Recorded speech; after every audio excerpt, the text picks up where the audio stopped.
الفاتحہ۔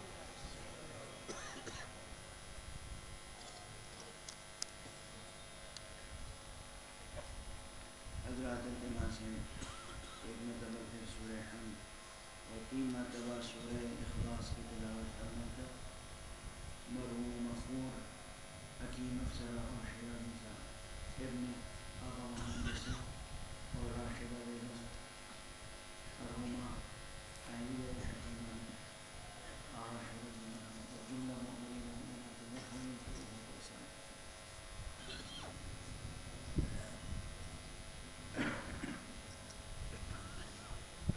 اعوذ باللہ من الشیطان الرجیم، بسم اللہ الرحمن الرحیم، الحمد للہ رب العالمین، والصلاة والسلام علی اشرف الخلائق اجمعین، سیدنا و سید الاولین والآخرین، حبیبنا و حبیب الہ العالمین، امام المرسلین و خاتم النبیین، ابی القاسم المصطفى محمد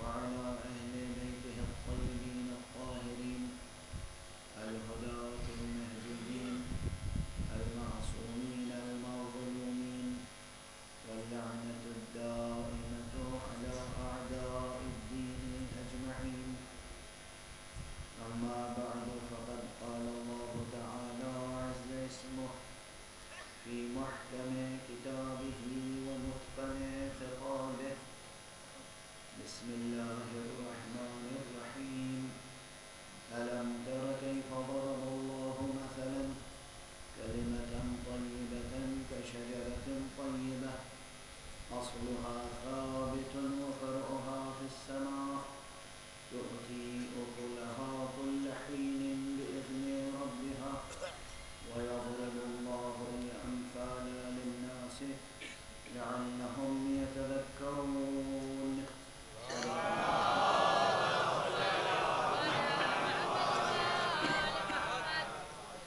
ایک اور بلند تر صلوات۔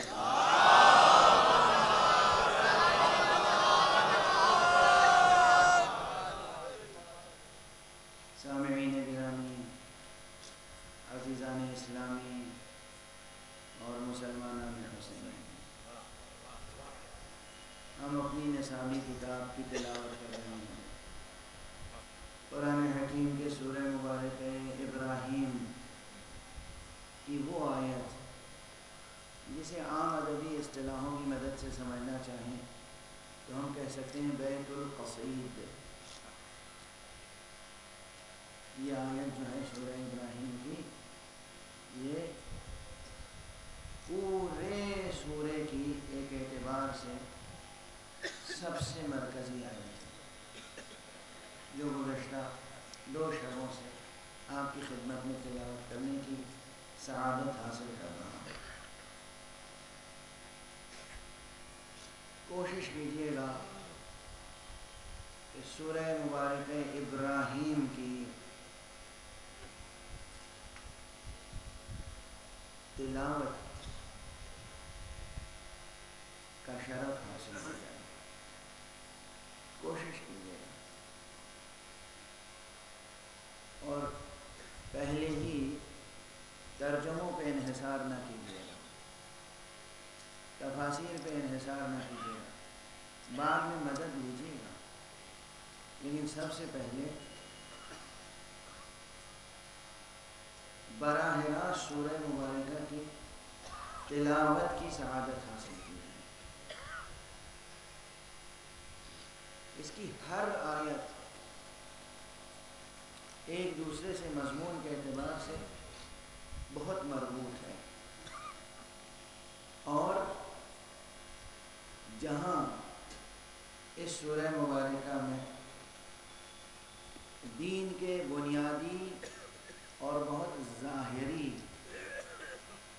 اصول، قواعد اور قوانین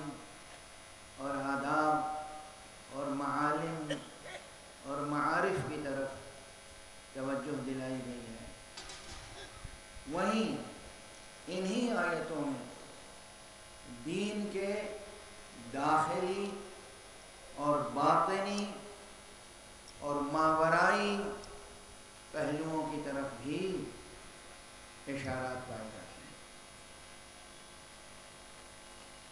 دیکھیے بہت سے حضرات ہمارے اسلوب کلام اور اسلوب بحث پر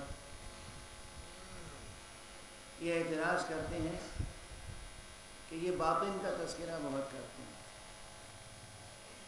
یہ تعویل کی باتیں بہت کرتے ہیں۔ یہ ممکن نہیں ہے کہ ہم باطن اور تعویل کی جستجو نہ کریں۔ اس کائنات میں کوئی ظاہر ایسا نہیں ہے جس کا کوئی نہ کوئی باطن نہ ہو۔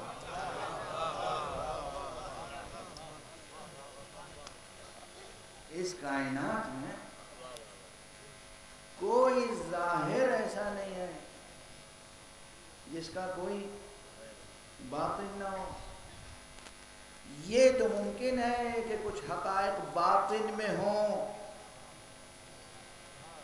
جن کا بھی مکمل ظہور نہ ہوا ہو،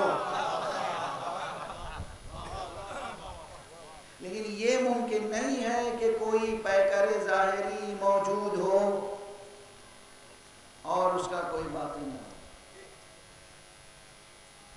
اور ظاہر و باطن کی بحث اگر سمجھنی ہو، اور بچوں کو اگر سمجھنی ہو، تو بس اتنی سی بات کافی ہے، کوئی لفظ ایسا ہے جس کے معنی نہ ہو۔ لفظ جو لکھا جاتا ہے وہ ظاہر ہے، اور جو معنی اس کے اندر ہے وہ باطن ہے۔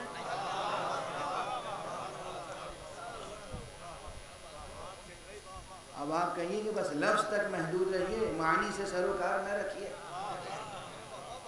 یہ ممکن ہے؟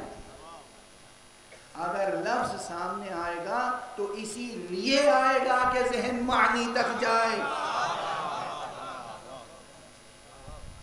یعنی بالاستقلال اور بالغایہ ظاہر کی کوئی حیثیت نہیں ہے۔ ظاہر ظاہر ہی کیا گیا ہے اس لیے تاکہ ہمیں باطن تک پہنچائے، تو اس لیے لازمی ہے کہ ہم باطن تک پہنچیں۔ اور اسی اعتبار سے صرف ترجموں تک محدود ہو جانا یہ تقاضائے فطرت انسانی اور تقاضائے عقل بشری کے خلاف ہے۔ جب سامنے کوئی عبارت آئے گی، جب سامنے کوئی تعبیر ہوگی، تو عقل بشری اور فطرت بشری کا تقاضا ہوگا کہ اس کے ترجمے تک پہنچنے کی کوشش کریں، اور جب ترجمے تک پہنچیں گے تو پھر تقاضا لازمی ہوگا کہ اس کی تفسیر تک پہنچنے کی کوشش کریں، اور جب تفسیر تک پہنچیں گے تو پھر لازمی ہوگا کہ ہم تعویل کی جستجو کریں۔ ترجمہ و تفسیر پر ٹھہر جانا اور تعویل کی جستجو نہ کرنا کلام کو بے غرض اور بے غایت سمجھنے کے مترادف ہے۔ بے غرض اور بے غایت سمجھنے کے مترادف ہے۔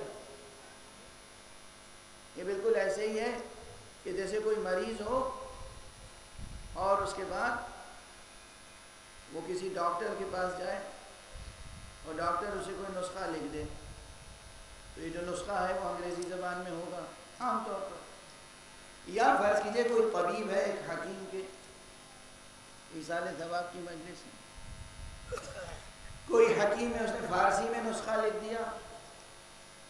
اب یہ نسخے میں جو الفاظ لکھے ہوئے ہیں، جو دوائیں لکھی ہوئی ہیں، ان سے تو ہم آشنا نہیں ہیں، مریض آشنا نہیں ہے، تو وہ مجبوراً اس کے ترجمے کی جستجو کرے گا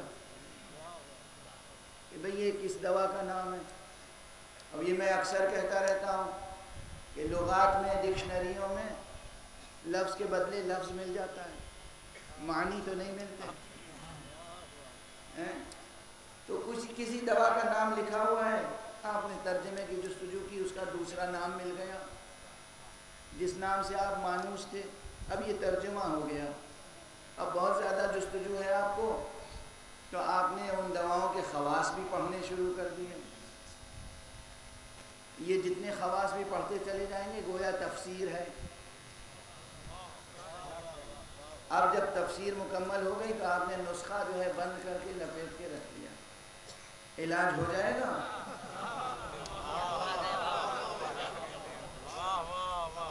علاج ہو جائے گا. نسخہ پڑھ لیا, نسخے کا ٹرانسلیشن کر لیا, اور پھر اس کے بعد اس کی اور ڈیٹیل اسٹڈی کر لی. تو نسخہ پڑھا, یہ ہوئی قرأت. ترجمہ ڈیٹیل سے جب پڑھا تو یہ ہوئی تفسیر. بھئی نسخہ لکھا ہی گیا ہے, ترجمہ سمجھا ہی گیا ہے, ڈیٹیل میں گئے ہیں اس لیے تاکہ دوا لے کر استعمال کریں, تب مرض دور ہوگا, تب صحت حاصل ہوگی. یہ دوا لینا اور استعمال کرنا یہی ہے تعویل. یہ ممکن نہیں ہے کہ بغیر تعویل کے ہم صرف ترجمے اور تفسیر پہ اکتفا کریں. بہت طنز کیا جاتا ہے ہم پر, بہت طعنہ دیا جاتا ہے. بہت سے لوگ اپنے زعم ناقص میں ہمارا مذاق اڑاتے ہیں اور مذاق خود ان کا اڑتا ہے. یہ اہل تعویل ہیں, یہ اہل تعویل ہیں, یہ اہل تعویل ہیں. ہاں ہم اہل تعویل ہیں, ہمیں فخر ہے کہ ہم اہل تعویل ہیں. ایک اور مانوس تر مثال دے دوں, شاید وہ دوا اور نسخہ اور یہ سب طبیب بچوں کو یاد نہ رہے. اب کوئی بچہ سامنے بیٹھا ہوا ہے, اسے پیاس لگی ہوئی ہو, یا مجھے پیاس لگ جائے, تو پیاس کا علاج کیا ہے؟ پانی. پیاس کا علاج پانی ہی تو ہے. اب میں کہوں مجھے پیاس لگی ہوئی, کسی طرح سے بھی کہوں, کہہ دوں یا اشارہ کروں یا زبان ہونٹوں پہ پھیروں, کسی بھی انداز سے میں اظہار کر دوں کہ مجھے پیاس ہے. اب جواب میں آپ کیا کریں گے؟ آپ وہیں سے لکھ کے کاغذ پہ دکھا دیں پانی.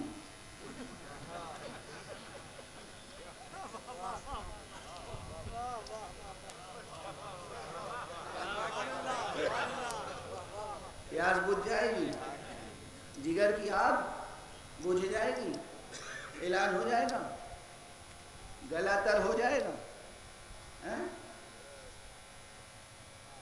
بلکہ جیسے جیسے آپ پانی دکھائیں گے لکھ کے اتنا یہاں اور زیادہ پیاس کی آگ اور بھڑکے گی. اچھا پھر میں کہوں پانی, تو آپ کہیں اچھا شاید پڑھ نہیں پا رہے ہیں, پکار کے کہیں پانی. میں کہوں پیاس, آپ کہیں پانی. میں کہوں پیاس, آپ کہیں پانی. پیاس بجھ جائے گی. تو معلوم ہوا قرأت بھی ہو گئی, تلاوت بھی ہو گئی.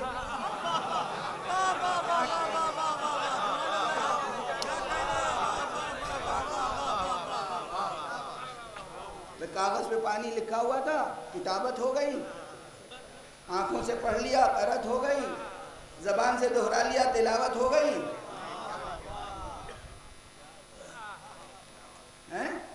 پیاس بجھے گی نہیں.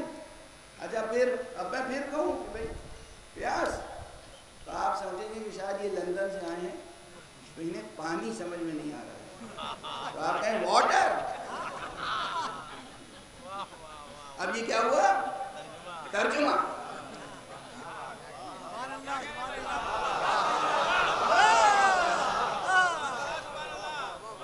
یہ بہت بنیادی بحث ہے یہ. اب میری مشکل یہ کہ یہ وہ بحثیں ہیں جو یونیورسٹی کے تخصصی درجوں میں یا حوزے اور مدارس میں کی جاتی ہے تو دوسرے انداز سے. یہاں ہمیں اس مدرسہ حسینی میں اس اسلوب سے پیش کرنا ہے جہاں عالم بھی ہے, دانشور بھی ہے, استاد بھی ہے, لیکن ایک عام انسان بھی ہے, ایک بچہ بھی ہے, ایک بوڑھا بھی ہے. تو ہمیں اس تفصیل سے بات کہنی ہے کہ سب کی سمجھ میں آ جائے. تو آپ کو جب یہ غلط فہمی ہو گئی یہ لندن سے آئے ہیں، اشتہار میں لندن لکھا ہوا تھا نام کے آگے، تو ہو سکتا ہے پانی ان کی سمجھ میں نہ آ رہا ہو، تو آپ نے پھر پانی کے ساتھ برابر میں لکھا واٹر، پھر دکھا دیا مجھے. اب آپ پیاس بھڑکے ہیں، اس کے بعد پھر میں کہوں پیاس، تو آپ اس کے آگے اور لکھ دیں سائنٹسٹ اور اساتذہ ہوں گے H2O.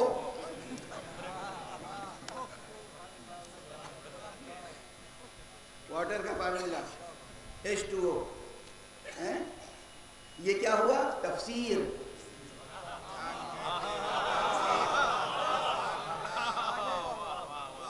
پانی کے آگے جب آپ نے لکھا تھا واٹر، یہ ہوا ترجمہ. جب آپ نے لکھا H2O، یہ تفسیر. ترجمہ بھی صحیح ہے، تفسیر بھی صحیح ہے، مگر پیاس نہیں بجھے گی.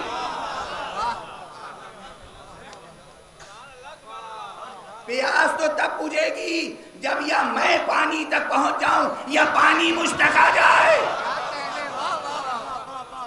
یہ اس حقیقت کو پا لینا، یہ ہے تعویل. جب تک تعویل تک نہیں پہنچیں گے پیاس نہیں بجھے گی.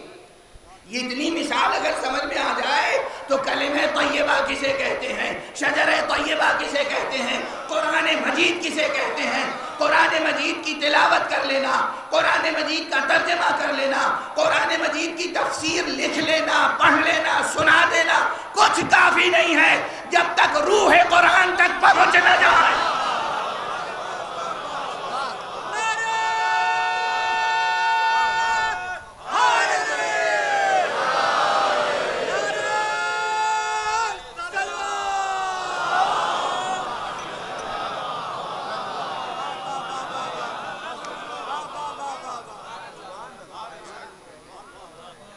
ترجمہ کیا، کیا بہترین ترجمہ کیا، بہت اچھی بات. تفسیر لکھی، کیا اچھی تفسیر لکھی، بہت مناسب.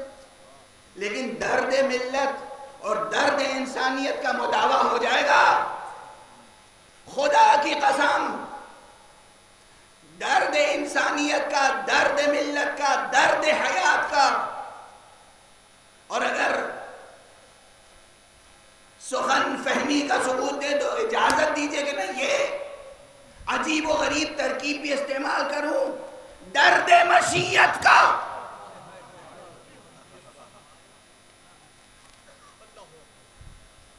علاج نہیں ہوگا صرف قرآن کے کلمات پڑھتے رہیں، کتنی ہی خوبصورت آواز سے پڑھیں، کیسی ہی تجوید کریں، کیسی ہی ترتیل کریں، کتنے ہی اچھے خطاط اس کی خطاطی کریں،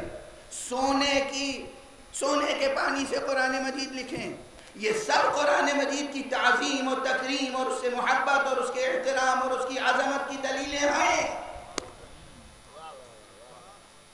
مگر قرآن مجید لکھتے رہنے سے، پڑھتے رہنے سے، سناتے رہنے سے، ترجمہ کرتے رہنے سے، تفسیر کرتے رہنے سے درد کا مداوع نہیں ہو سکتا. یعنی اہل تفسیر محروم رہیں گے جب تک وہ اہل تعویل نہ بن جائیں. تعویل، اور اس کی بہت روشن مثال دے، اور جس میں پوری امت مبتلا ہے. مبتلا ہے کیا؟ کلمہ لا الہ الا اللہ ہم کہتے ہیں، مختصر ترین کلمہ طیبہ، اور پورا قرآن ہم پڑھتے ہیں مفصل کلمہ طیبہ. قرآن کیا ہے؟ پورا قرآن کیا ہے؟ متن قرآن کیا ہے؟ پورا قرآن ایک کلمہ طیبہ ہے. جامع ترین مفصل ترین کلمہ طیبہ قرآن مجید. مختصر ترین کلمہ طیبہ ہے کلمہ لا الہ الا اللہ. یہ لا الہ الا اللہ، یہ بغیر نقطوں والا یہ جملہ، یہ جب سمٹتا ہے تو بس ایک ہی نقطے میں سمٹتا ہے. صلوات پڑھ لیجیے.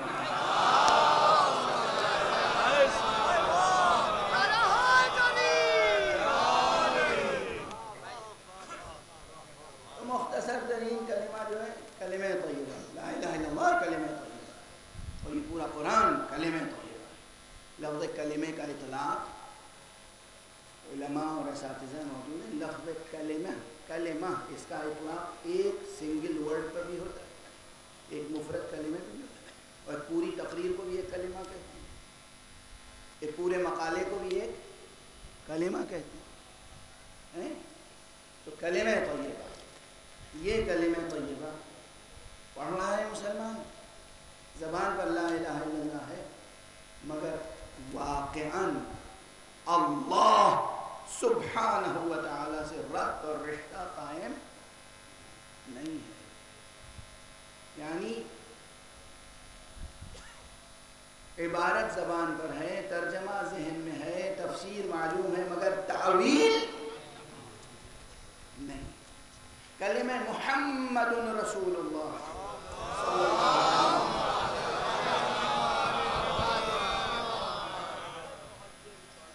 یہ ہر زبان پر ہے، اور مسلمان اس کلمے کو دہراتا رہتا ہے، اور اس کے معنی بھی جانتا ہے۔ محمد نام ہے، نامی ہے، سرکار ہے، ختمی مرتبہ صلی اللہ علیہ وسلم،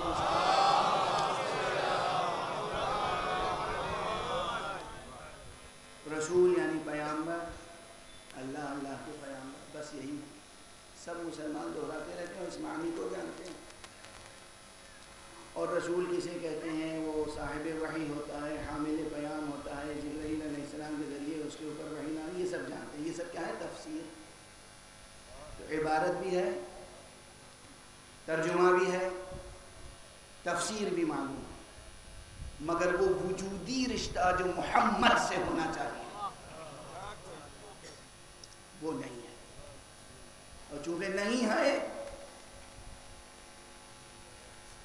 تو اس دنیا میں انسان کیا کیا ذلیل ہو رہا ہے۔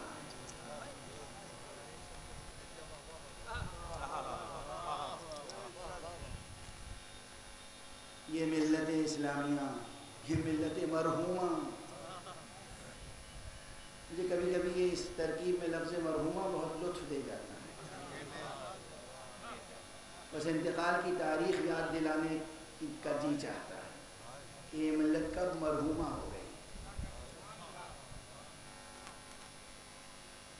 یہ ملت مرحومہ، یہ ملت اسلامیہ، اور پھر پورا عالم انسانی کا، میں نے عرض کیا تھا مسئلہ انسانی مسئلہ، یہ پورا عالم انسانیت، پورا عالم بشریت، اس کا جو ربط و رشتہ وجودی حقیقی ہونا چاہیے تھا، مقام ختم نبوت سے ذات گرامی مصطفیٰ صلی اللہ علیہ وسلم،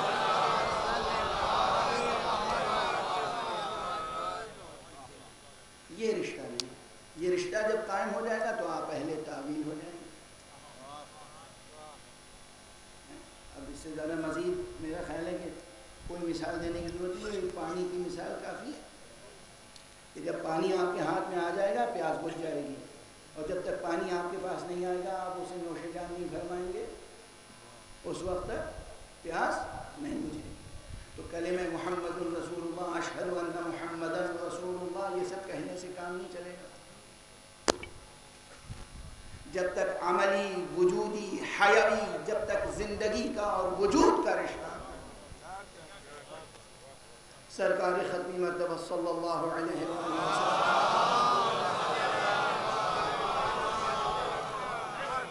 یہی حقیقت کسی لمحے میں جناب اقبال لاہوری کے سامنے آ گئی تھی، جو انہوں نے کہا تھا کہ بے مصطفیٰ بے رسم خویش را، کہ دین ہماوست اگر بے او نہ رسیدی تمام بول حبیست، اپنے آپ کو مصطفیٰ تک پہنچاؤ، اگر تم مصطفیٰ تک نہیں پہنچے تو پھر بول لہبی ہوگی۔ میری گزارش نہیں ہے، کہ شاعر مشرق ڈاکٹر سر محمد اقبال لاہوری کا شعر ہے، اور اسی سے قریب قریب انہوں نے اردو میں بھی فرمایا ہے، کی وفا تو نے محمد سے تو ہم تیرے ہیں، کی وفا تو نے محمد سے تو ہم تیرے ہیں یہ جہاں چیز ہے کیا، لوح و قلم تیرے ہیں. مگر بتائیے سرکار ختمی مرتبت صلی اللہ علیہ وآلہ وسلم سے حق وفا کا کیا یہ بھی تقاضا ہو سکتا ہے کہ کبھی پیغمبر کچھ عطا کریں اور لینے والے کہیں نہیں بس کافی ہے؟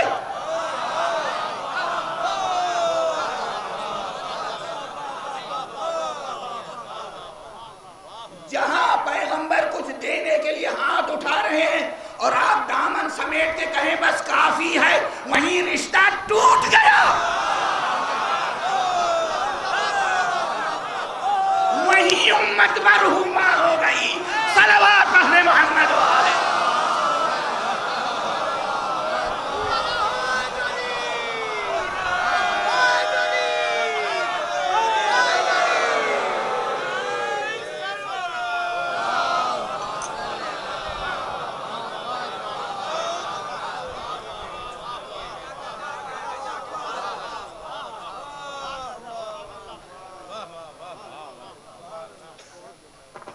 رسول ہیں، خاتم النبیین ہیں. آپ نے زحمتیں اٹھا کر خرچ کر کے ٹکٹ دے کر ایک ذاکر کو بلایا دوسرے ملک سے، اور ممبر پر آیا اور اس نے پڑھنا شروع کیا.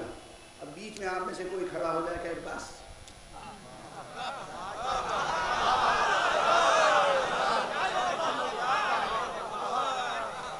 یہی قدردانی ہے، یہی حق وفا ہے. وہ 2 دن جو کل آپ نے وہ پرسوں تقریر کر دی تھی بس وہ کافی ہے. اب آج کچھ نہ کہیے نہ لکھیے.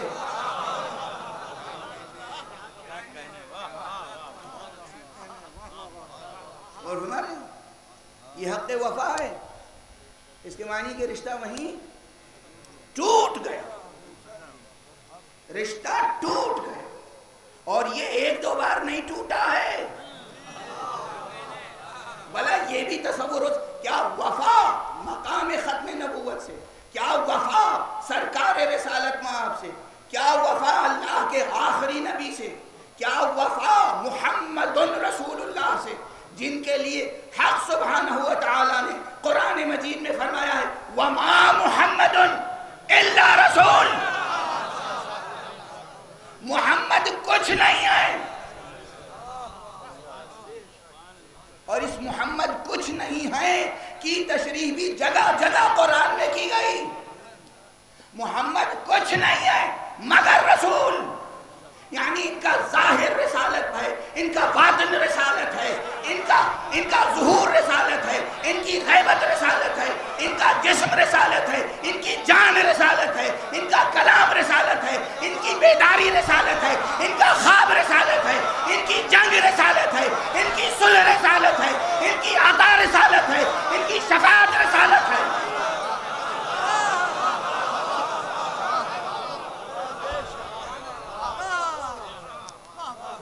محمد کچھ نہیں ہے مگر رسول. یعنی یہ جو کچھ دیں گے اپنے پاس سے کچھ نہیں دیں گے، جو دیں گے ادھر سے دیں گے. اس کی تشریح وہاں بھی ہے وَمَا يَنْطِقُ عَنِ الْهَوَىٰ. ہوا پرستو، ارے یہ نہ سمجھو کہ یہ اپنے ہوائے نفس سے باتیں کرتا ہے.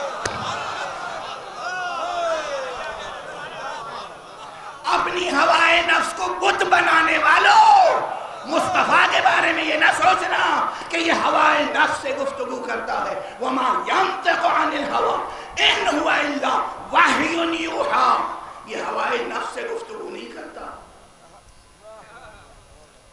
یہ کسی کو کوئی سند دیتا ہے تو اس لیے نہیں سند دیتا کہ یہ اس کا بھائی ہے، یہ اس کا داماد ہے، یہ اس کا نواسا ہے، یہ اس کی بیٹی ہے، یہ اس کا عزیز ہے، یہ اس کا قریب ہے. نہیں، یہ بس اسی، چونکہ اس کا رسول ہے تو یہ اسی کو سند دیتا ہے جو اس کا ہو.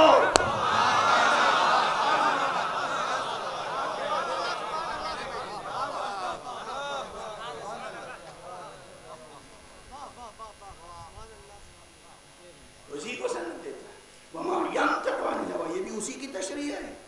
وَمَا مُحَمَّدٌ، محمد کچھ نہیں ہے، إِلَّا رسول، مگر رسول ہے. کتابوں میں دیکھیں کتنے مواقع ایسے ہیں جب پیغمبر نے کوئی اعلان کیا اور درمیان سے اٹھ کے ایک صاحب نے کہا یا رسول اللہ یہ اعلان اللہ کی طرف سے ہے یا آپ کی طرف سے؟ ارے بھائی جہاں یہ سوال آیا معلوم ہو گیا محمد سے رشتہ ٹوٹ گیا. صلوات پڑھ دیں محمد.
کسی کو تند و تیز نگاہ سے نہ دیکھو، نظریں جھکا لو۔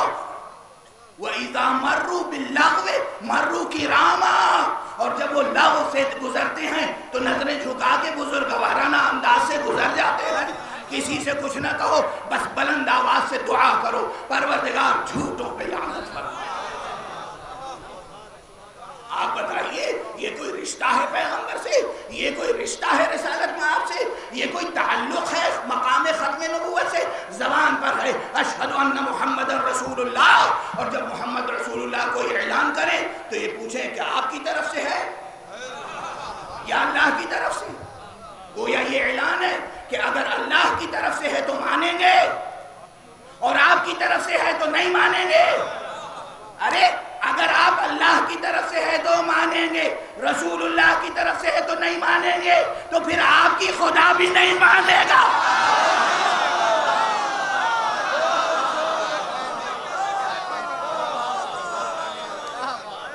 آپ کتنی خدا کی مانتے رہے، پروردگار کہے گا تم نے میری مانی؟ کیا مانی؟ رسول کی تو مانی نہیں۔ میں نے تم سے کبھی گفتگو کی ہے؟ میں نے کبھی کلام کیا ہے؟ میں نے کبھی براہ راست تم سے خطاب کیا؟ میرے جبرائیل کو تم نے دیکھا؟ لوح کو تم نے دیکھا؟ قلم کو تم نے دیکھا؟ سریر کل کے مشیت کو تم نے سنا؟ تو تم براہ راست ہماری ماننے کے قابل کب ہو؟ ہم نے رسول اسی لیے تو بھیجا تھا، معیار ہی ہے جو رسول کی مانے گا گویا اس نے میری مانی۔ اب تم اسی رسول سے کہہ رہے ہو کہ یہ آپ کا ارشاد ہے یا خدا کا؟ جہاں یہ سوال آیا، جہاں یہ سوال آیا کہ یہ آپ کی طرف سے ہے یا اللہ کی طرف سے، رشتہ ٹوٹ گیا۔ کتنے موقع گناہوں کے رشتے ٹوٹے ہیں، اتنی بار ٹوٹے ہیں کہ رشتہ پارا پارا ہو چکا ہے۔ اتنی بار رشتے ٹوٹے ہیں کہ رشتہ پارا پارا ہو چکا ہے، اور یہی سبب ہے کہ کتنی لاکھوں اس وقت قرآن عرض پر لاکھوں اذانوں، لاکھوں مسجدوں کے مناروں سے اذانیں بلند ہیں، اذانیں بلند ہو رہی ہیں، اذان دینے والے پست ہو رہے ہیں۔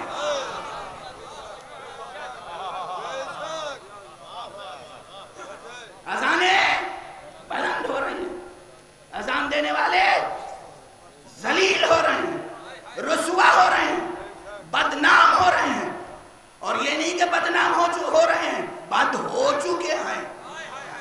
بدنام نہ ہوں گے تو کیا ہوں گے؟ نیک نام ہوں گے۔ درد ہے یہ درد، کوئی مناظرہ نہیں پڑھ رہا، کوئی مناظرہ نہیں، کوئی مناظرہ نہیں، دل سوزی کی باتیں ہیں یہ سب، دل سوزی کی باتیں ہیں۔ تعویل، اہل تعویل نہیں ہوں گے تو کیا ہوگا؟ تعویل یعنی کلمہ پڑھ لینا کافی نہیں، تعویل یعنی دامن مصطفیٰ کو تھام لینا، تعویل یعنی دامن مصطفیٰ کو تھام لینا۔ اچھا اب کتنی مثالیں دوں؟ پہلے کی مثالیں تو صحیح صحیح کتابوں میں لکھی ہوئی ہیں۔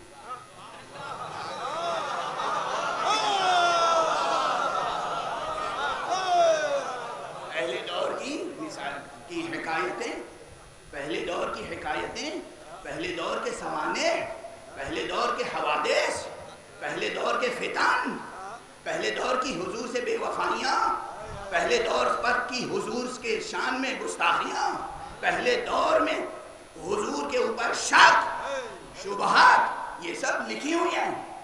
یہ روایت جو چلی آ رہی ہے عجیب، ایک جملہ کہہ لینے دیجیے، آنکھیں کھول کر دنیا والے دیکھ رہے ہیں اسلام اور مسلمانوں کی دو متضاد تصویریں۔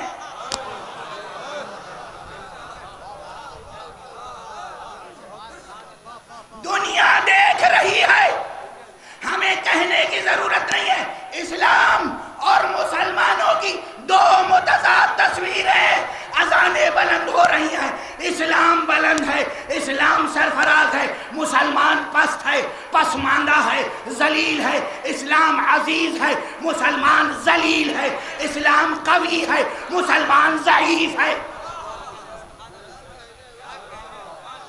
یہ کیوں ہے؟ یہ تقریر میں شیعوں کے لیے تھوڑی کر رہا ہوں، یہ تقریر میں سنیوں کے لیے تھوڑی کر رہا ہوں، یہ تقریر پورے عالم انسانی کے لیے، پوری ملت کا مسئلہ ہے۔ چاہتے ہو کہ عزت پا جاؤ، بطفیل نام گرامی مصطفیٰ، تو مصطفیٰ سے رشتہ بھی تو مضبوط کرو۔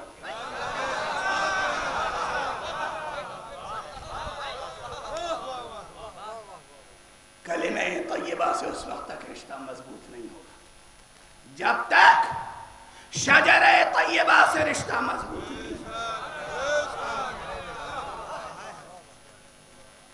شجر طیبہ کے سائے میں آ جاؤ، کلمہ طیبہ کی تعویل نصیب ہو جائے گی۔ تعویل یعنی دھوپ نکلی ہوئی ہو، گرمی ہو، پیاس کی شدت ہو، انسان پریشان ہو اور سایہ سایہ سایہ کر رہا ہو، سامنے گھنا درخت موجود ہو، سائے میں جانے کے بیٹھنے کے لیے تیار نہ ہو۔ کیا دانش مندی ہے،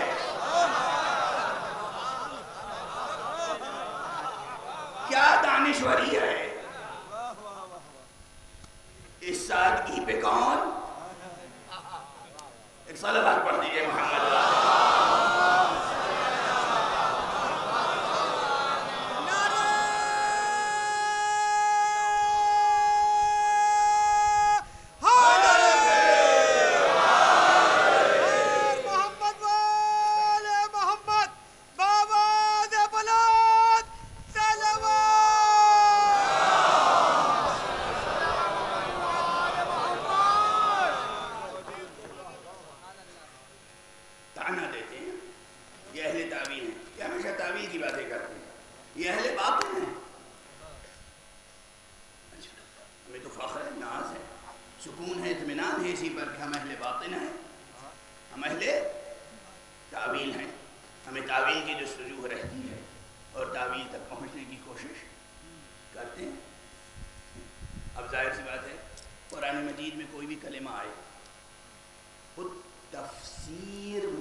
جس طرح لفظ دلالت کرتا ہے معنی پر، اسی طرح تفسیر مقتضی تعویل ہوتی ہے۔ تفسیر تعویل کو طلب کرتی ہے۔ چلیے ذرا سی ایسی بات کریں جو براہ راست کل و پرسوں کی گفتگو سے بھی مربوط ہو جائے۔ تھیوری آف نالج اور اس سے ریلیٹڈ ایشوز بھی آئے تھے زیر بحث، علم کے مسائل، علم کی حقیقت۔ جناب امیر المومنین علی ابن ابی طالب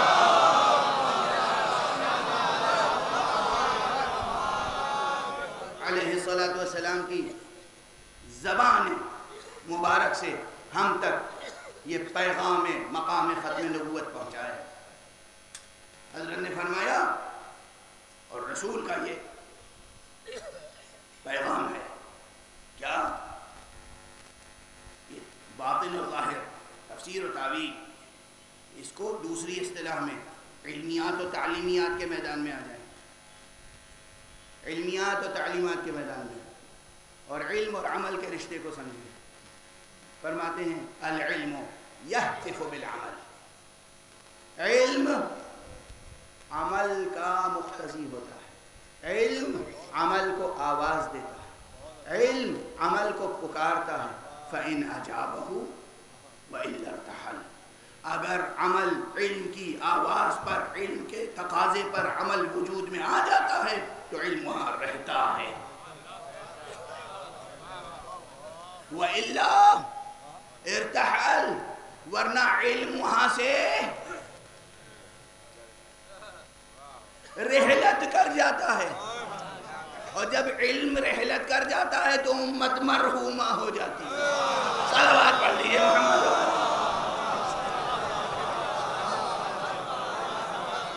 ایک ایک اور صلوات پڑھ دیجئے محمد۔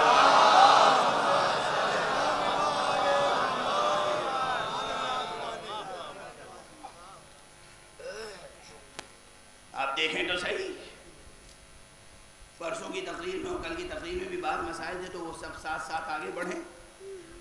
ہم لوگوں کا ممبر سے جو گفتگو کا اسلوب ہوتا ہے وہ ایک ہولسٹک اپروچ ہوتا ہے، بہت سے تقاضے ساتھ ساتھ ہوتے ہیں اور آگے بڑھتے ہیں۔ اسے ایجوکیشن کی اصطلاح میں بھی ایک ہولسٹک اپروچ کہتے ہیں، یک جہت نہیں۔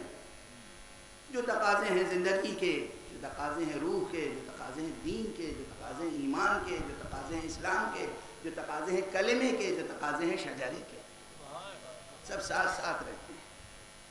تو اب یہ مسائل عملی جڑے ہوئے۔ میں نے عرض کیا تھا کہ جہل کی 3 قسمیں ہیں۔ ایک تو ہے جہل بسیط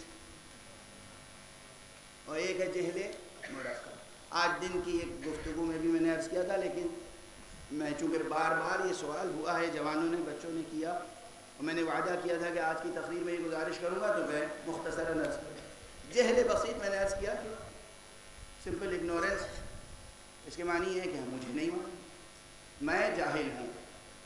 اگر یہ ایک قضیہ ہے، منطق کی اصطلاح میں ایک قضیہ ہے، نحو کی اصطلاح میں یہ ایک جملہ خبریہ ہے تامہ، اور منطق کی اصطلاح میں ایک قضیہ ہے، انگریزی میں اسے کہتے ہیں کمپلیٹ پرفیکٹ لاجیکل پروپوزیشن۔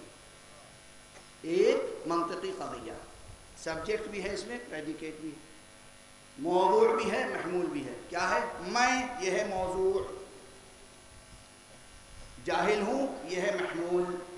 ایک مکمل قضیہ ہے، یہ ایک مکمل قضیہ ایک بیسک یونٹ ہوتی ہے نالج کی۔ عزیزو جوان لکھ لینا، نالج کی بیسک یونٹ اگر پوچھے کوئی تو کیا جواب دے؟ اچھا، اب بالکل عجیب و غریب بحث چھڑ گئی۔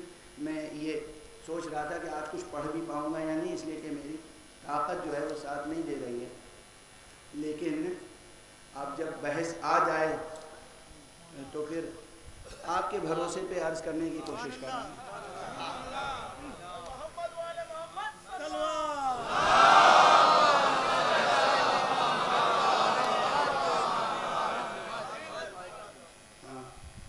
دیکھیے، یہ بالکل محسوس سے مجرد تک کا سفر کیجئے میرے ساتھ،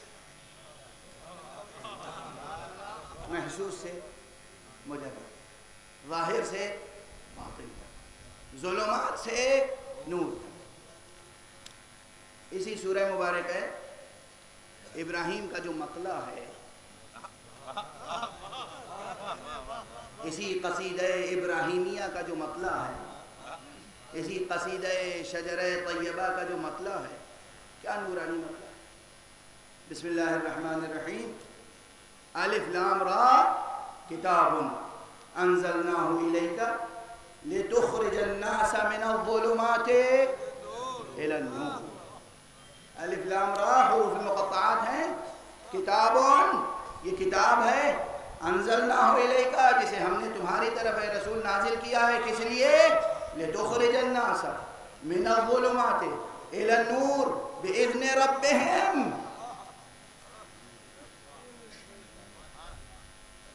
ان کے رب کے اذن سے ظلمات سے نور تک انہیں نکال کر لے جائے۔ غالباً یہی آیت ہے، غالباً اگر میرا حافظہ اس وقت دھوکہ نہیں دے رہا، اور اگر دھوکہ دے رہا ہے تو دس بستہ معذرت، اس لیے کہ واقعی دن بھر جو کیفیت رہی ہے اس کے بعد اس وقت بہت اپنے ذہن کو، حافظے کو سمیٹنا پڑا بارہ۔ اور یہ موضوع، یہ مضمون، یہ بات بار بار قرآن مجید میں آئی ہے کہ قرآن مجید نازل ہوا ہے تاکہ لوگوں کو ظلمات سے نور تک لے جائے۔ رسول ہم نے بھیجا ہے تاکہ رسول ظلمات سے نور تک انسان عالم بشری کو لے کر لے جائے۔ ظلمات سے نور تک کا ہم اپنی زبان میں ترجمہ یہ کر رہے ہیں، اس وقت میں اپنی زبان میں ترجمہ کر رہا ہوں کہ مادیات سے نکال کر مجردات تک، مادی ظلمتوں سے نکال کر اور روحانی نورانیت تک. تو یہ سفر کیسے طے ہوگا؟ یہ سفر کیسے طے ہوگا؟ علم کیا ہے؟ علم وجودی شے ہے یا نہیں؟ علم واہم ہے، توہم ہے، فریب ہے، دھوکہ ہے. یہ سب سوالات کیوں کر رہا ہوں؟ یہاں بہت سے فلسفی کے اسٹوڈنٹس ہوں گے اور دنیا کے نام نہاد بہت سے فلسفی جو اپنے کو فلسفی کہلاتے ہیں، انہوں نے علم کے بارے میں اس طرح کے سوالات کھڑے کیے ہیں. علم کی حقیقت کیا ہے؟ تھیوری آف نالج میں یہ سب بحثیں آتی ہیں. علم کی حقیقت کیا ہے؟ صداقت کیا ہے علم کی؟ آخر علم اور معلوم میں رشتہ کیسا ہے؟ دیکھیے یہ سب وہ مسائل ہیں جو شاید ممبروں سے پیش نہیں کیے جاتے، اور عذر یہ کیا جاتا ہے کہ عوام الناس کی صلاحیت یہ نہیں ہے کہ ان کے سامنے یہ مسائل پیش کیے جائیں. میں آپ کی شان میں یہ اساءت ادب نہیں کر سکتا. میں آپ سے مایوس نہیں ہوں، مجھے آپ سے کوئی سوء ظن نہیں ہے، ہرگز نہیں. اور پھر وہ بھی کہیں اور آپ سے ملاقات ہوتی تو آپ کی ذہانت و صلاحیت پہ شک و شبہ بھی کرتا. جب اس فرش عظیم اس منبر کے گرد جو مجمع ٹھہرا رہ جائے، جو مجمع بکھر جائے اس سے امید نہ رکھو، جو مجمع ٹھہرا رہ جائے اس سے نا امید نہ ہو. صلوات پڑھنے محمد و علیہ.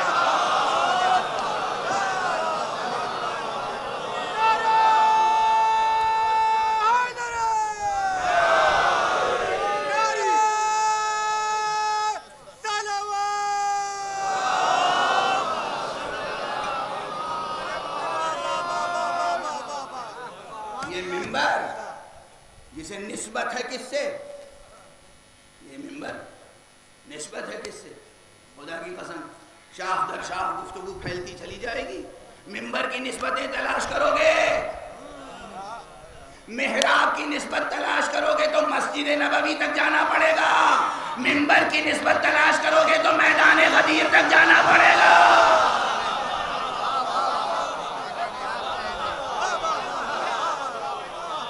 اس کا کوئی انکار نہیں کر سکتا. اور پھر مجھ سے میں سوال کروں گا تو تمہیں بتانا پڑے گا کہ آخر دنیا کی ہر مسجد میں محراب کے ساتھ منبر کیوں ہوتا ہے.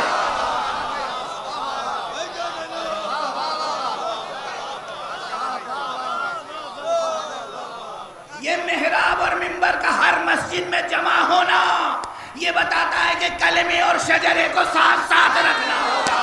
صلوات پڑھتے محمد.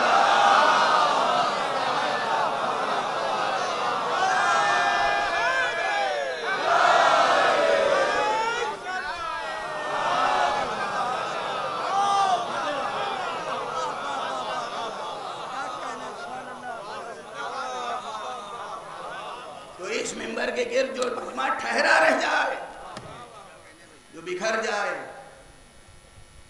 جو متفرق ہو جائے، اس کی بات نہیں. جو ٹھہرا رہ جائے اس سے کبھی مایوس نہیں ہونا چاہیے. تو میں آپ سے ہرگز مایوس نہیں. اس منبر کی نسبتیں، یہ منبر منبر حسینی بھی ہے، یہ منبر منبر غدیری بھی ہے، یہ منبر منبر نبوی بھی ہے. اس کی اصل نسبت سرکار ختم مرتبہ صلی اللہ علیہ وسلم.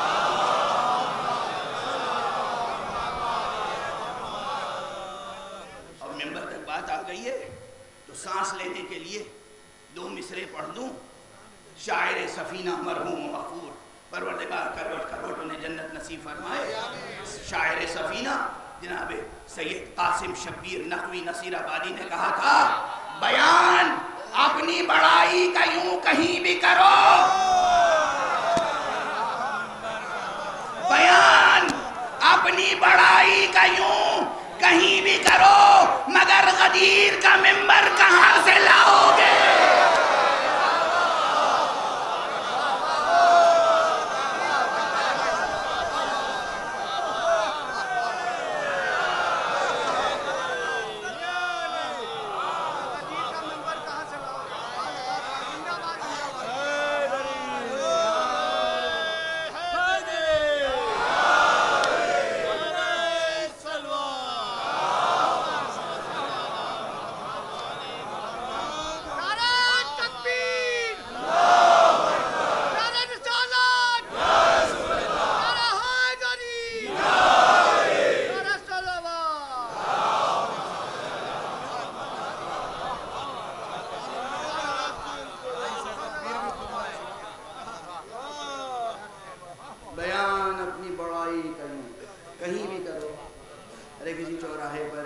چوپال میں, کسی بیٹھے میں, کسی پنچایت میں, کہیں بھی آپ اپنی بڑائی کا اعلان کر لیں. غدیر کا ممبر کہاں سے لائیں؟ اب دیکھیے اس سے زیادہ سلیس نہیں ہو سکتی. ایک صلوات اور پڑھ لیجیے.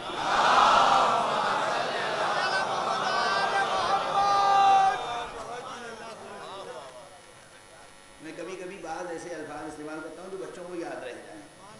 بڑوں کے لیے میں کیا پڑھ سکوں گا؟ بڑے ماشاءاللہ, بڑے تو بڑے ہی ہوتے ہیں, اور کچھ ایسے بڑے ہو جاتے ہیں جن پہ پھر کچھ اثر نہیں ہوتا. میں اس منزل تک آ رہا ہوں. وہ آپ کے سوال کا جواب ہے. جہل کی 3 قسمیں, وہ ابھی عرض کر رہا ہوں. تو توجہ رہے کہ جناب والا بات یہ تھی کہ علم, میں نے ابھی کیا سوال قائم کر لیا تھا, علم کوئی وجودی حقیقت ہے یا نہیں؟ علم ایگزسٹنٹ ریئلٹی ہے یا نہیں؟ نالج ایگزسٹنٹ ریئلٹی ہے یا نہیں؟ نالج ایگزسٹ کرتی ہے یا نہیں؟ علم وجودی وصف یا وجودی صفت یا وجودی حقیقت ہے یا نہیں؟ کوئی انکار کر سکتا ہے؟ علم ایک وجودی حقیقت. جب میں نے کیا کہا تھا کہ مادیات سے سفر کیجئے مجردات تک, محسوس سے چلیے نا محسوس تک. یہ جتنی محسوس چیزیں ہیں, آواز بلند نعرہ صلوات,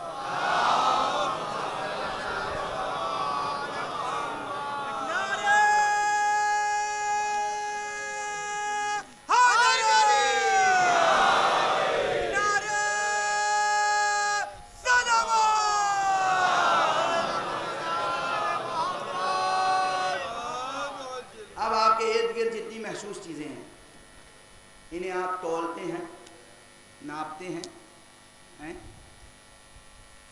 اور ناپنے تولنے کا یعنی میجرمنٹ کا کوئی نہ کوئی بیسک یونٹ ہوتا ہے جو تولنے والی چیزیں ہیں. کلو گرام, اس سے چھوٹی یونٹ بھی ہوتی ہے, اس سے چھوٹی بھی ہوتی ہے, اس سے چھوٹی. آپ نے ایک معیار مقرر کر لیا گرام, اور پھر اس سے بھی لطیف تر چیزیں ہیں تو ملی گرام تک, اس سے بھی نیچے, اس سے بھی کم تر ہے نا. کہیں نہ کہیں یونٹ کا تصور موجود ہے. جو یونٹ کس لیے ہوتی ہے؟ تاکہ اس موجود شے کی پیمائش کی جا سکے, ایویلویٹ کیا جا سکے کہ یہاں پر یہ شے کتنی ہے, کم ہے یا زیادہ ہے, ضرورت بھر ہے یا ضرورت سے کم یا ضرورت سے زیادہ. بڑی اہم بنیادی بحث ہے. میں نے کہا علمیات سے لے کر تعلیمیات تک, جو لوگ یونیورسٹیز چلا رہے ہیں, کالجز چلا رہے ہیں, مدرسے چلا رہے ہیں, ماہرین تعلیم, چاہے وہ دنیاوی ماہرین تعلیم ہو یا دینی, اس لیے کہ میں علم اور نظام تعلیم کو دینی اور دنیاوی میں بانٹنے کا قائل نہیں ہوں. اور یہ آج کا شعر نہیں ہے, آج سے تقریباً 70 برس پہلے, 80 برس پہلے سید اکرام حسین پرویز شاہدی نے یہ شعر کہا تھا. فسرد ہے علم حرفہائے کتاب بھی بجھ کے رہ گئے ہیں. فسرد ہے علم حرفہائے کتاب بھی بجھ کے رہ گئے ہیں. ہے راکھ ہی راکھ مدرسوں میں نصاب بھی بجھ کے رہ گئے ہیں.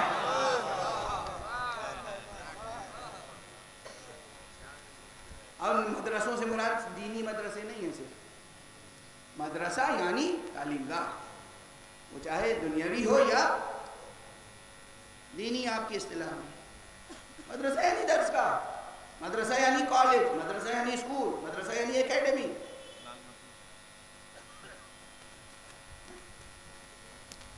فسرد ہے علم, فسرد ہے علم حرفائے کتاب بھی بجھ کے رہ گئے. ہے راکھ ہی راکھ مدرسوں میں نصاب بھی بجھ کے رہ گئے. تو تعلیمیات سے لے کر علمیات حد تک سنیں کہ جب ہم نصاب تعلیم بناتے ہیں، سلیبس بناتے ہیں، کریکولم بناتے ہیں، کلاسیں تقسیم کرتے ہیں، کلاس 1، کلاس 2، کلاس 3، کلاس 4، تحتانیہ، فوقانیہ، school, college, university, graduation, post graduation, P H D, post doctorate, یہ جو معیار بناتے ہیں تو ہمیں یہ معلوم ہے کہ نالج کی بیسک یونٹ کیا ہے. یہاں بھی بچے ہنسیں گے، آپ بھی ہنسیے گا، مگر اسی ہنسی کے بہانے یاد رہے گا ہمیں معلوم ہے کہ کس کلاس میں کئی کلو علم ہونا چاہیے.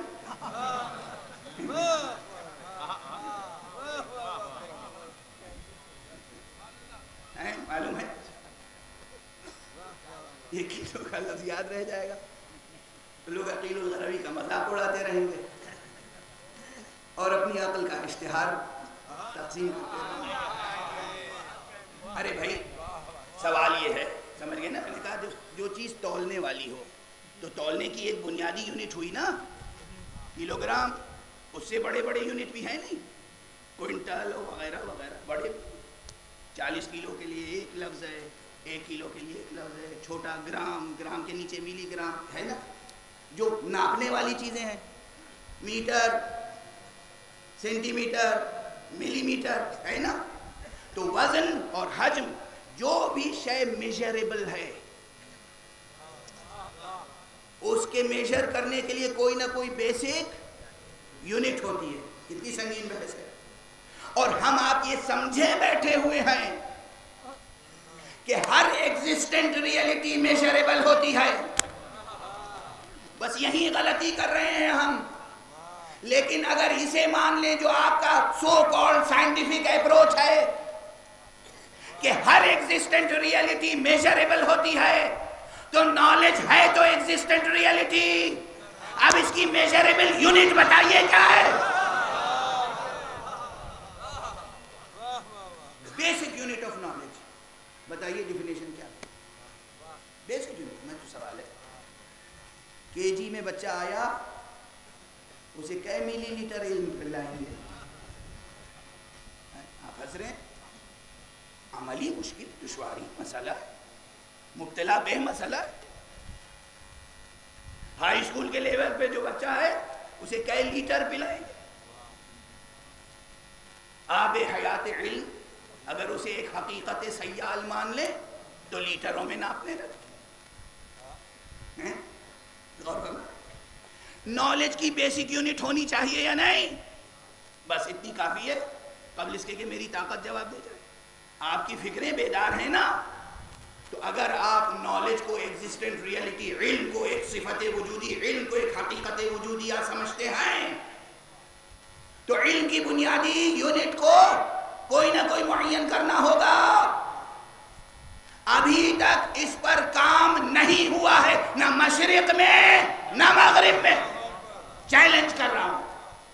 یہ اس فقیر نے اپنے مقالے میں سب سے پہلے لکھا کہ علم کی بنیادی یونٹ ہماری تعلیماتی ضرورت کے مطابق ایک قضیہ ہے،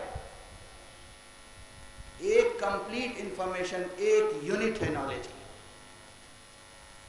جس میں ایک سبجیکٹ ہو، ایک پریڈیکیٹ، ایک موضوع، ایک محمول، ایک بسیط منطقی قضیہ. علم کی ایک یونٹ ہے. یعنی اگر مجھے یہ معلوم ہے کہ میں جاہل ہوں تو مجھے ایک یونٹ کا علم ہے.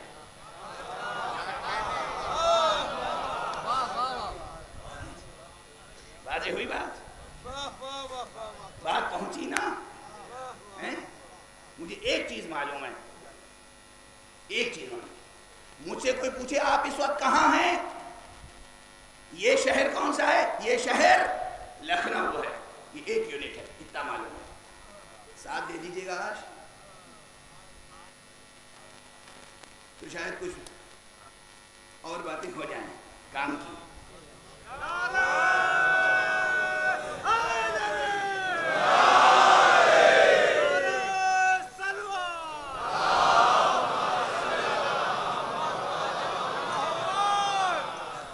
دیکھیے یہ حکیمانہ بحث ہے، فلسفیانہ بحث ہے، پیور فلسفی بھی ہے لیکن ہماری آپ کی زندگی کے مسائل بھی ہیں.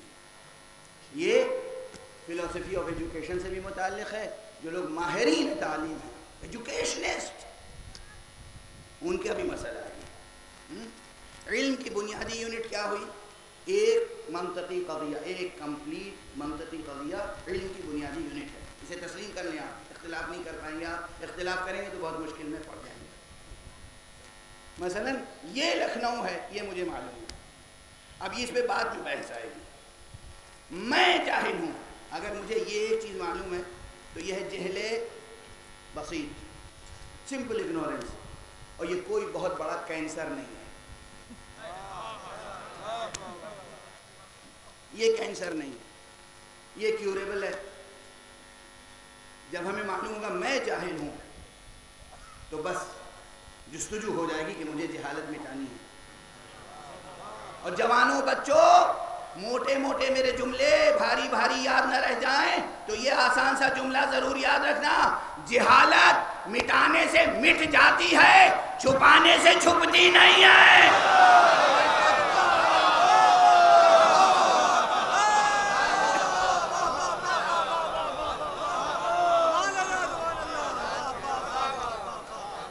میرے عزیزوں, میرے بچوں, بزرگوں سے خطاب نہیں ہے یہاں پر, یہ نوٹ کر لینا.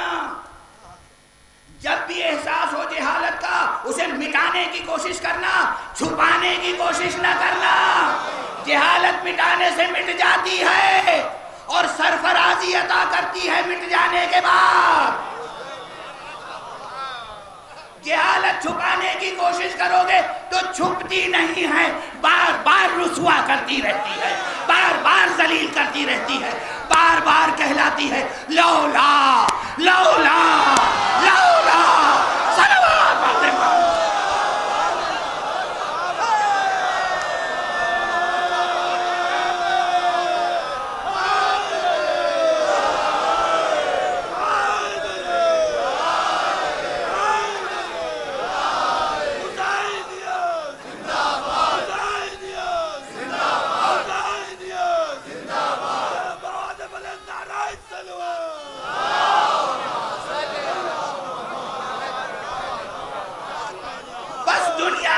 ہوئی آوازوں کو پہچانو. ایک طرف ہے لولا لولا لولا, ایک طرف ہے مولا مولا مولا. صلوات پڑھتے ہیں محمد.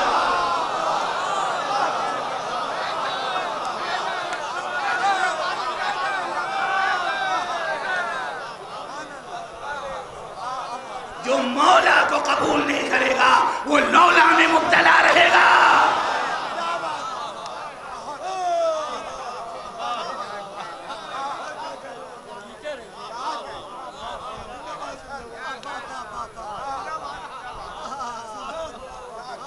یہ سب آپ کو خوش کرنے کے لیے نہیں کہہ رہا ہوں, یہ ناسور ہے جو نچوڑ رہا ہے, یہ درد ہے, یہ ناسور ہے. تو اگر یہ احساس ہو کہ ہم جاہل ہیں, میں جاہل ہوں, تو میں کیا کروں گا؟ علم حاصل کروں گا, جہالت کو مٹاؤں گا. خدا کی قسم جہالت مٹانے سے مٹ جاتی ہے, چھپانے سے ہرگز نہیں چھپتی. جتنا جہالت کو چھپاؤ گے اتنا وہ تمہیں رسوا کرے گی.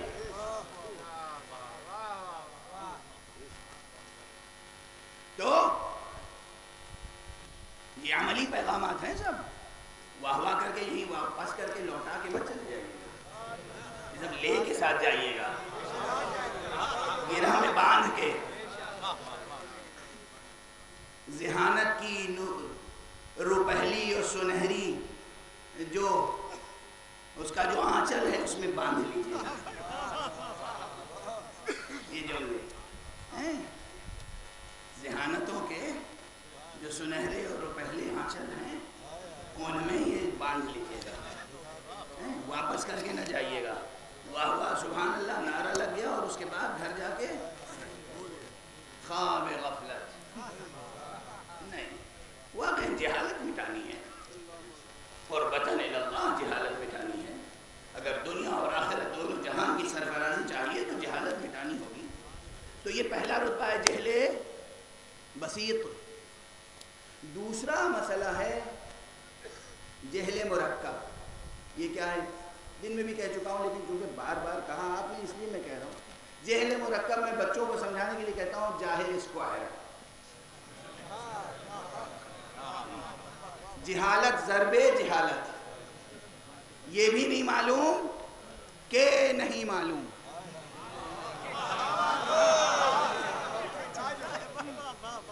تو وہ پہلی بیماری جو تھی وہ اتنی بڑی بیماری مہلک نہیں تھی، وہ کینسر نہیں تھا. یہ بھی کینسر نہیں ہے، یہ ٹی بی ہے. یعنی ایک زمانہ لگے گا، ایک مدت لگے گی، ایک مہلت چاہیے، ایک فرصت چاہیے. لگاتار دوا استعمال کریں تو کیوریبل ہے. ٹی بی کیوریبل ہے. بھئی بیماریوں کو اگر کیٹیگرائز کریں تو ہزاروں لاکھوں بیماریاں پیدا کر لی ہیں انسانوں نے. اور کیا انسانوں نے بیماریاں پیدا کی ہیں. ان تمام بیماریوں کو اگر اس اعتبار سے تقسیم کریں قابل علاج، ناقابل علاج، مشکل علاج جن کا ہے، تو پھر 3 ہی قسمیں ہوں گی نا. تمام بیماریوں کو کیٹیگرائز کریں تو 3 ہی قسمیں ہوں گی. ایک وہ جو آسانی سے علاج ہو سکتا ہے، ایک وہ جس کا مشکل سے علاج، ایک وہ جس کا علاج نہیں. تو ایک ہے جہل بسیط، دوسرا جہل مرکب. جہل بسیط آسان ہے علاج، مجھے معلوم ہے میں جاہل ہوں، میں اپنے جہل کو دور کروں گا. دوسری مشکل کیا تھی؟ مجھے یہ بھی نہیں معلوم کہ میں جاہل ہوں. تو اس کا علاج پڑھے لکھوں کی ڈانٹ، پڑھے لکھوں کی ٹھوکریں، پڑھے لکھوں کی سرزنش، دنیا کی ٹھوکریں، دنیا کے حوادث، یہ سب انسان کے اس نشے کو کافور کر دیتے ہیں. اگر انسان لگ کے اپنا علاج کرے تو جہل مرکب میں مبتلا بھی علاج ہو سکتا ہے. یعنی یہ ٹی بی ہے جو کیوریبل ہے. تیسری قسم ہے، اور اس جہل کو میں دیسی زبان میں سمجھانا چاہتا ہوں، جو دن میں کہا تھا وہی دہرا دوں. لکھنؤ میں لفظ ہوتا ہے استعمال ترکاری، اور اودھ کے مضافات میں کہتے ہیں سبزی. اب مجھے خود یاد ہے، میرے زندگی کا بچپن کا یہ تجربہ ہے. ہم بازار گئے، شلجم لے آئے. اب دادی اماں نے کہا کہ بھئی یہ آج کیسا شلجم لائے ہو؟ یہ سب مثالیں بچے نہیں بھولیں گے نا. وہ شلجم ہو، چقندر ہو، گاجر ہو، مولی ہو، کچھ ہو، کوئی سبزی لے آئے، ترکاری لے آئے. اور ان کا بھئی روز تو بہت اچھی ترکاری لاتے ہو، آج کیا لے آئے؟ میں نے کہا کیا ہو گیا؟ کہ بھئی یہ جڑیلی ہے. جڑیلی کسے کہتے ہیں؟ دیکھو نا چاقو تیز ہے، کاٹنے کی کوشش کر رہے ہیں، کسی صورت سے کٹتی ہی نہیں.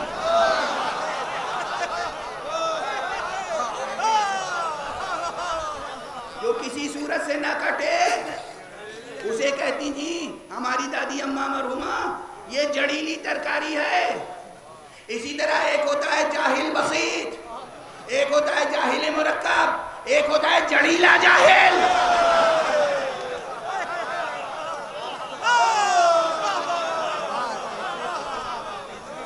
جس کا جہل کسی ذوالفقار سے نہیں کٹتا.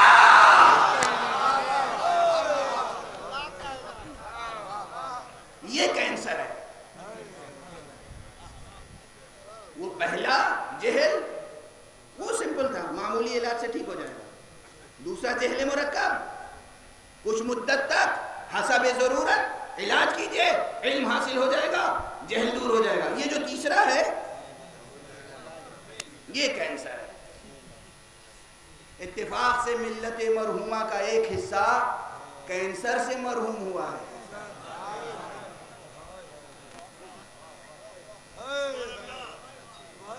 پلٹ کے آتا ہوں اس منزل پر. مصطفیٰ سے وفا،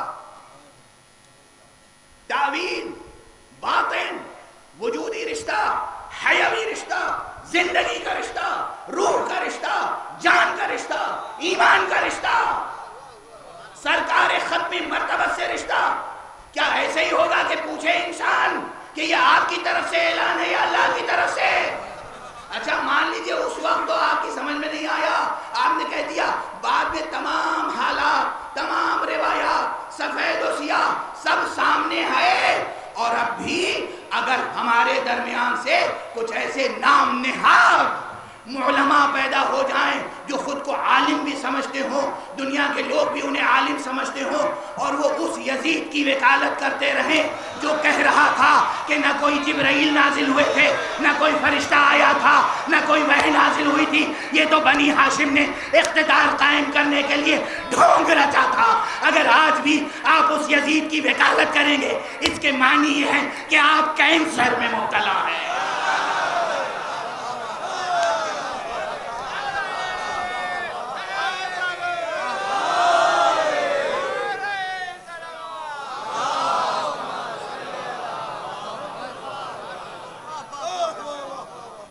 اسلام اور مسلمان کی دو متضاد تصویریں.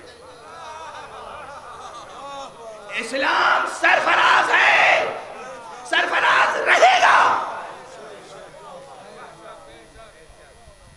ابھی 2 روز قبل کسی اخبار میں سرخی چھپی تھی، ہمیں کچھ ایسا کرنا چاہیے کہ اسلام کی شبیہ بہتر ہو. غارت ہو جائیں آپ. کیا گستاخی ہے، کیا ذلیل باتیں کر رہے ہیں. اسلام کی شبیہ خراب ہے، آپ کی شبیہ خراب ہے.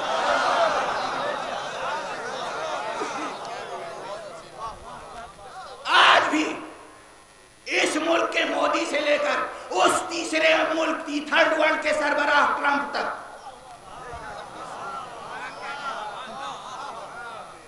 اس تھرڈ ورلڈ کے سربراہ ڈونلڈ ٹرمپ تک کسی میں یہ جرات نہیں ہے کہ کہیں اسلام خراب ہے. یہ سب کہہ رہے ہیں مسلمان خراب ہے.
تو بس یہ نہ سمجھیے کہ جناب والا آپ خوب خوش ہو کے واقع کریں.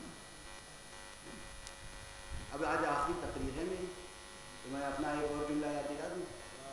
مجھے آپ کو خوش کرنے سے زیادہ آپ کو ناراض کرنے کا ہنر آتا ہے. یاد رکھیے گا یہ. میں ممبر پر آپ کے دلوں کو لبھانے کے لیے نہیں آتا، میں تو اپنے دل کا ناسور نچوڑ رہا ہوں. کسی نے صاف کہہ دیا نہیں مانا، اور کسی نے کہا جی جی مان لیا مگر عملاً نہیں مانا. دونوں ہیں ترازو کے ایک ہی پلے میں. ولایت کے کیا معنی ہے؟ کیا معنی ہے ولایت؟ صرف نعرہ؟ ولایت کے معنی ہے صرف ترنم سے قصیدہ پڑھنا؟ ولایت کے کیا معنی ہے؟ صرف پرزور پرجوش خطابت؟ ولایت کے کیا معنی ہے؟ حدیث قدسی ہے حضرت امام رضا علیہ السلام سے.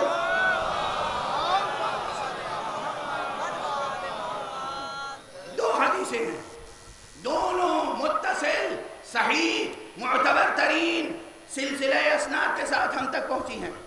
حضرت امام علی ابن موسیٰ رضا علیہ السلام نے فرمایا کلمۃ لا الہ الا اللہ حصنی، کلمۃ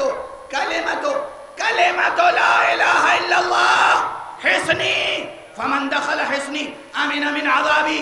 کلمہ لا الہ الا اللہ، اللہ فرماتا ہے حدیث قدسی میں کلمہ لا الہ الا اللہ میرا مضبوط قلعہ ہے، جو اس میں داخل ہو گیا میرے عذاب سے محفوظ و مامون و مسون ہو گیا. کلمہ. دوسری حدیث آیت کیا ہے؟ أَلَمْ تَرَ كَيْفَ ضَرَبَ اللَّهُ مَثَلًا كَلِمَةً طَيِّبَةً كَشَجَرَةٍ طَيِّبَةٍ.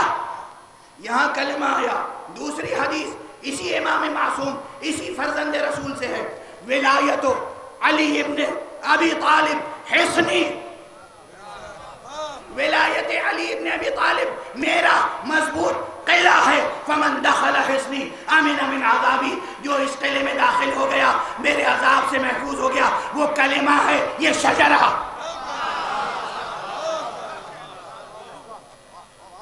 وہ کلمہ ہے، یہ شجرہ.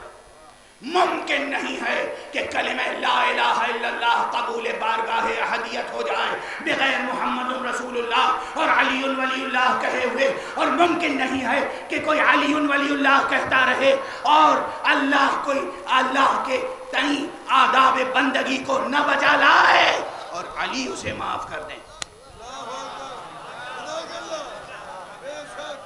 شفاعت تو دور کی بات ہے. علی کے حق میں غلو کرنے والے مقام احدیت، مقام توحید، تقاضائے بندگی کو نظر انداز کرنے والوں کو خدا بعد میں سزا دے گا، علی پہلے سزا دے گا. ان جملوں پہ زیادہ واہ نہیں ہونی بھی نہیں چاہیے تھی. اب جب واہ نہیں ہوئی تو ایک بلند صلوات پڑھ لیجیے.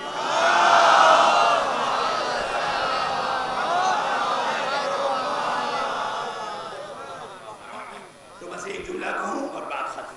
ایک جملہ. توحید صرف زبان سے کلمہ لا الہ الا اللہ کہنے کا نام نہیں ہے. رسالت پر ایمان صرف زبان سے اشہد ان محمد رسول اللہ کہنے کا نام نہیں ہے. ولایت کا اقرار بھی صرف اشہد ان علی ولی اللہ کہنے کا نام نہیں ہے. توحید کے معنی یہ ہیں، رسالت کو قبول کرنے کے معنی یہ ہیں، اور ولایت کو قبول کرنے کے معنی یہ ہیں کہ ان کے احکام کی اطاعت کی جائے، ان کے فرامین پر عمل کیا جائے، ان کے آداب کے سانچے میں، ان کی تہذیب کے سانچے میں اپنی زندگی کو ڈھالا جائے. بغیر اس کے دعوی ولایت و محبت قبول بارگاہ نہیں ہوگا. ولایت کے یہ معنی نہیں ہے کہ ہم صرف نعرے بلند کرتے رہیں. واقعاً اگر کوئی ولایت دل سے قبول کر لیتا ہے تو وہ زہیر کی طرح کہتا ہے فرزند رسول آپ کہتے ہیں میں چھوڑ کر چلا جاؤں.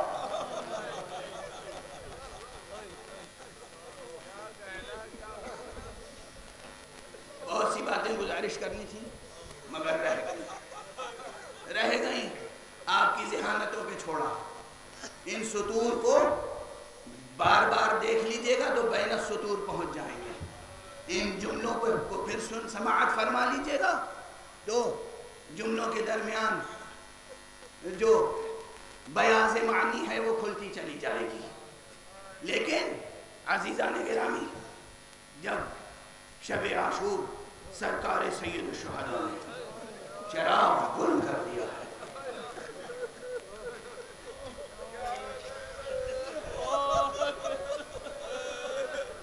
آپ گریہ کر رہے ہیں.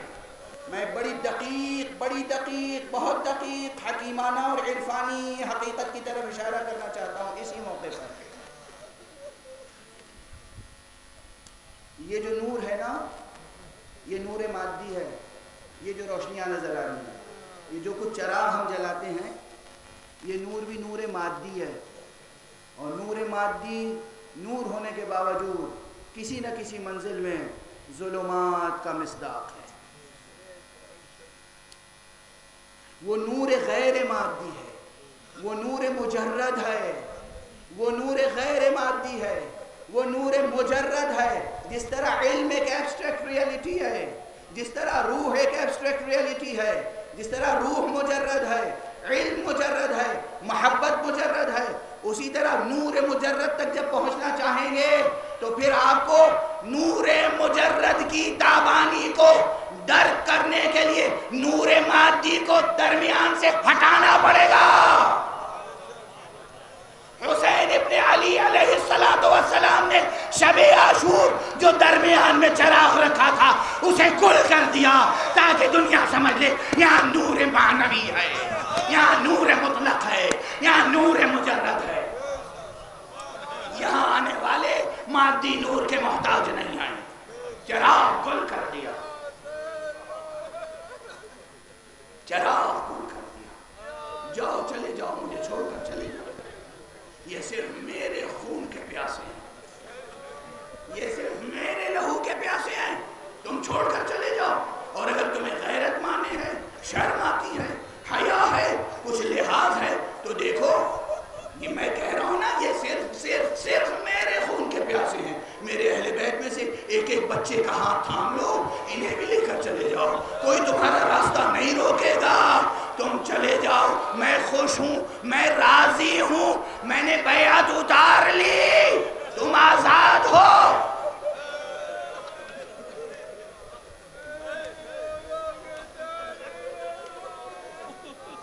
اجرکم علی اللہ. خدا آپ کو ہمیشہ سایہ شجر طیبہ میں رکھے.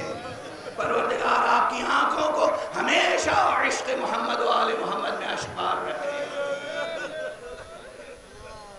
سب سے پہلے اس گفتگو کو سننے کے بعد، آقا کے ان کلمات کو سننے کے بعد کون اٹھے؟ حضرت ابو الفضل العباس. انہوں نے تقریر فرمائی. بہرحال ابو الفضل العباس ابو الفضل ہیں. عباس ابن علی ہیں. عباس ابن علی ہیں. عباس ابن علی ہیں جنہیں ہم ابن رسول تو نہیں کہہ سکتے مگر زہرا اپنا بیٹا کہنے کے لیے تیار.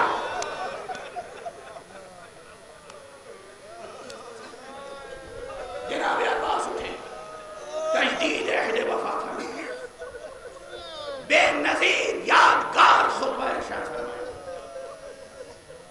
آقا فرزند رسول، آپ یہ سمجھتے ہیں کہ ہم چھوڑ کر چلے جائیں گے؟ اس وقت میں حضرت ابو الفضل عباس علیہ السلام کے جملے نہیں دہرانا چاہتا. اس کے بعد اصحاب میں سے جو اٹھے زہیر قائم، جناب زہیر قائم کے جملے، یہ ان کے جملے ہیں. جناب زہیر قائم کے جملے آئے. اب میں باقی باتیں عرض نہیں کر سکتا. کیا جملے ہیں جو شروع سے امام کے ساتھ نہیں تھے، جو شروع سے امام سے ذرا دور اپنا خیمہ نصب کرتے تھے. یہ وہ زہیر ہیں. لیکن جب چشمے کرم امامت ان پر ہو گئی، جب نور وجود حسینی کی روشنی میں انہوں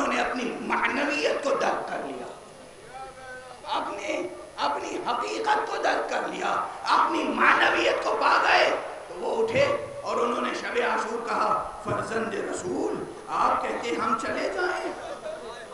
خدا کی قسم ایک بار نہیں، 2 بار نہیں، 70 بار بھی اگر ہمیں آپ کی محبت میں ٹکڑے ٹکڑے کیا جائے، پھر زندہ کیا جائے، پھر ٹکڑے ٹکڑے کیا جائے، پھر زندہ کیا جائے، تو ہم آپ کا ساتھ چھوڑنے والے نہیں ہیں۔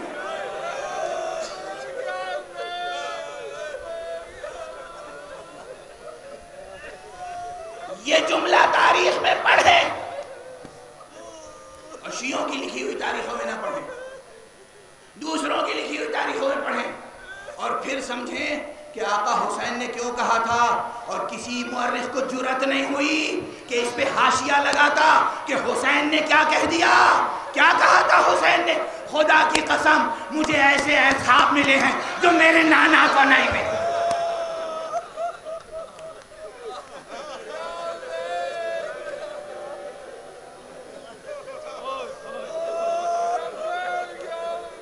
خدا آپ کی آنکھوں کو ہمیشہ غم حسین میں اشبار رکھے۔ خدا کی قسم مجھے ایسے اہل بیت ملے ہیں، مجھے ایسے اہل بیت ملے ہیں کہ صلہ رحمی میں ان سے پڑھ کر کوئی نہیں آئے، اور ہمیں ایسے اصحاب ملے ہیں کہ وفا میں ان سے پڑھ کر کوئی نہیں آئے۔ یہ آقا حسین نے سند عطا فرمائی ہے، یہ آقا حسین کی ایک سند اولین و آخرین تک کو توڑنے کے لیے کافی ہے۔ بس گفتگو تمام، گفتگو تمام۔ یہ ایام عزا ہیں مگر عاشورہ کے بعد کے ایام ہیں نا۔ آج کیا تاریخ ہے؟ ذرا تصور کیجئے آقا حسین کا وہ کنبہ جسے ہمیں خاکم بدہن اسیر کہنا پڑتا ہے۔ بھئی کیا قیامت ہے، کیا قیامت ہے؟ اس سے بڑھ کر کوئی المناک بات ہوگی کہ ہمیں زینب کو اسیر کہنا پڑتا ہے۔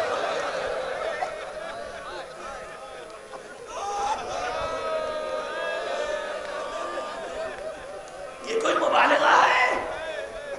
ہمیں رسول کی بیٹیوں کو، رسول کی بہوؤں کو اور رسول کی اولاد کو قیدی، اسیر کہنا پڑے، اور وہ بھی کیسا اسیر، کیسا قیدی، کیسا اسیر، کیسا قیدی،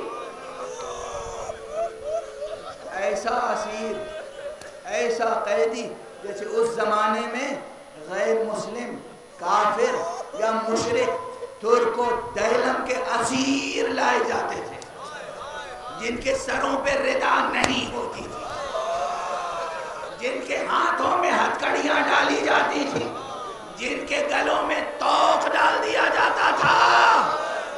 اس انداز سے لے کر دشمن اہل بیت کے قافلے کو لے گئے ہیں۔ آج سوچئے کہاں ہے وہ قافلہ؟ سن 61 ہجری میں، سن 61 ہجری میں ماہ سفر کی ابتدائی تاریخوں میں یہ قافلہ دمشق میں داخل ہوا۔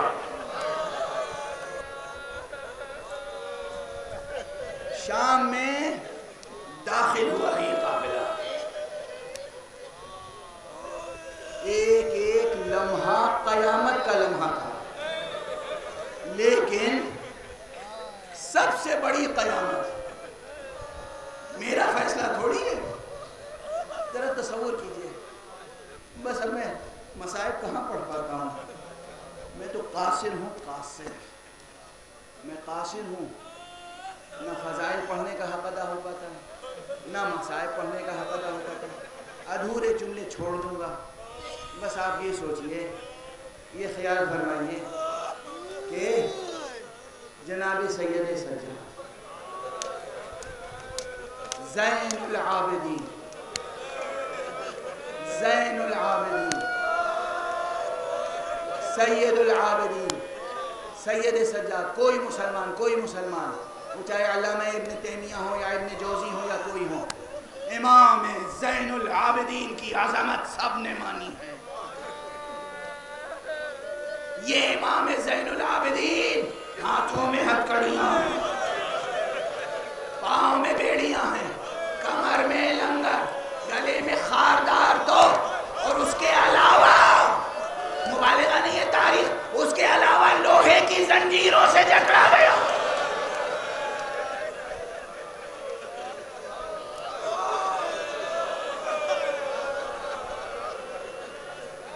اور یہ غیور امام، یہ عظیم امام، یہ امام معصوم، یہ ولی حق، یہ ولی برحق، یہ انسان کامل، یہ حجت خدا، یہ رسول زادیوں کو اسیر حالت میں اپنے ساتھ لے کر دشمنوں کے حکم سے شہر دمشق میں داخل ہو رہا ہے. کیا کیا اذیتیں دمشق میں پہنچی ہوں گی، مورخوں نے کیا لکھا کیا نہیں لکھا، خائن مورخوں نے، درباری مورخوں نے، اموی مورخوں نے، نفس پرست مورخوں نے، ضمیر فروش مورخوں نے، ایمان سوز مورخوں نے کیا لکھا کیا نہیں لکھا، یہ تو ایک الگ بحث ہے. لیکن کیا گزری ہوگی، اس کے بس ایک جملے پر غور کیجئے گا. سرکار زین العابدین نے کربلا میں کیا قیامت بچ گئی تھی جو نہیں دیکھی. بھئی یہ معمولی منظر تو نہیں تھا نا جس کی گواہی جناب زینب نے دی ہے. جناب بی بی زینب نے یہ جملہ بار بار آپ سنتے ہیں، بار بار، کہ ایک مرحلہ وہ تھا کہ جب اسیر کر کے کربلا سے چلے ہیں 11 محرم کو، تو سرکار امام زین العابدین نے کیا فرمایا تھا، بی بی نے کس کیفیت میں دیکھا تھا، بیٹا ایسا لگتا ہے کہ تمہاری روح تن سے پرواز کیا چاہتی ہے. کیا فرمایا تھا آقا نے؟ آقا نے کیا فرمایا تھا، وہ بھی اماں انصاف فرمائیے، جوان بیٹا موجود ہو، باپ کا لاشا بے گور و کفن پڑا ہے.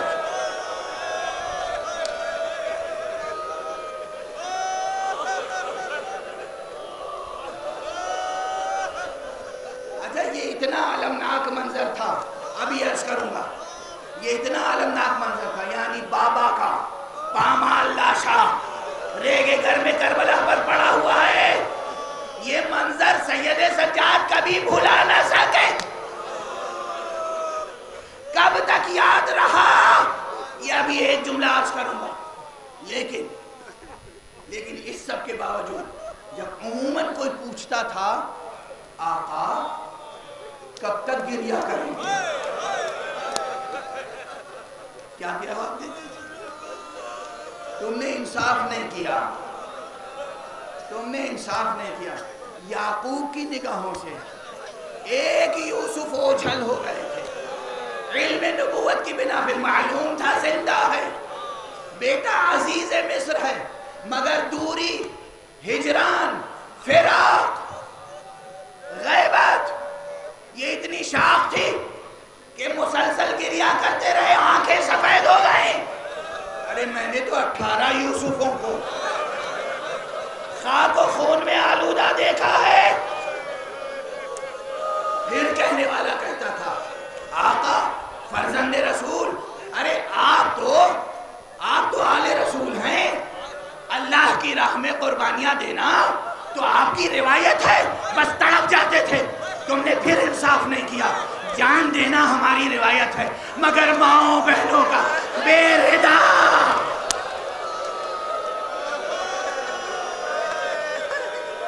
بازاروں میں پھرایا جانا، درباروں میں لے جایا جانا، زندانوں میں رکھا جانا، یہ ہماری روایت نہیں ہے. اور اسی لیے پھر جب کوئی پوچھتا تھا آقا سب سے زیادہ مصیبتیں کہاں گزری، تو کربلا کا نام نہیں لیتے تھے. کیا کہتے تھے، الشام الشام الشام. اب اندازہ ہوا کیا تکلیفیں گزری. بس میں نے گزشتہ 2 مجلسوں میں مسائب بہت کم پڑھے تھے، آج چند جملے کہہ دیے، بس آخری جملہ کہہ لینے دیجئے. جب آقا امام زین العابدین کی شہادت کا وقت آیا ہے، جب زہر نے آپ کے جسم مبارک پر اثر کیا. آپ نے اپنے بیٹوں کو بلایا, وصیتیں کرنا شروع کی, اور جب آپ نے وصیتیں تمام کی, انبیاء کی وصیتیں, اولیاء کی وصیتیں, نماز کی وصیتیں, روزے کی وصیتیں, صلہ رحم کی وصیتیں, تمام صلاح دین و دنیا کی وصیتیں, جب سب وصیتیں کر چکے تو ایک مرتبہ اپنے بیٹوں سے فرمایا, محمد باقر, زید, دیکھو اب مجھے زمین پر لٹا دو.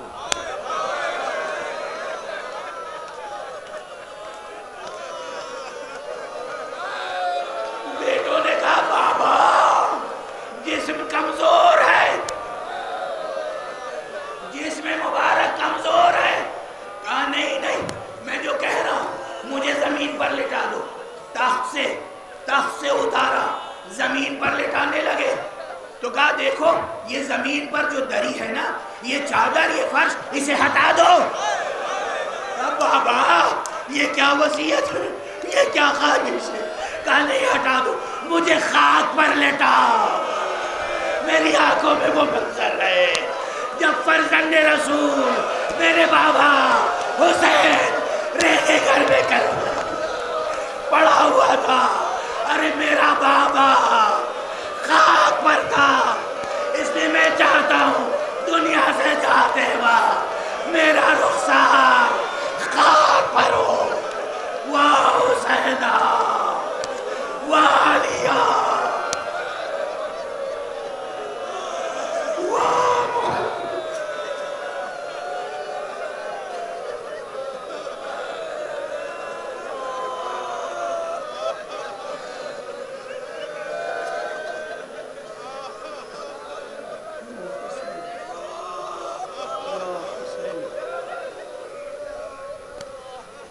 پروردگار معبود ہمیں کلمہ توحید کا حق ادا کرنے کا شرف عطا فرما. پروردگار ہمارے سینوں میں چراغ توحید روشن رہے. پروردگار ہمارے ہاتھوں میں ہمیشہ دامان ختم نبوت رہے. پروردگار ہمارے قدم ہمیشہ صراط مستقیم ولایت پر گامزن رہے. پروردگار ہمارے سامنے علوم قرآن اور معارف اہل بیت کے دروازے کھول دے. پروردگار انسانیت پر کرم فرما, مسلمانوں پہ احسان فرما. پروردگار ملت اسلامیہ کو تہذیب آل محمد کے سانچے میں ڈھال دے. پروردگار بشریت پر کرم کر, اپنے ولی آخر کو اذن ظہور عطا فرما, اور ان کے ہاتھوں سے اپنی رحمت و رافت و عدالت و وحدانیت کا پرچم لہرا دے. التماس ہے کہ ایک مرتبہ سورہ حمد اور 3 مرتبہ سورہ اخلاص کی تلاوت فرما کر بانی مجلس اعزا کے بزرگان مرحومین جناب سراج مہدی صاحب کی والدہ مرحومہ اور جملہ حاضرین کے گزشتگان مرحومین کی روحوں کو ایصال فرمائے.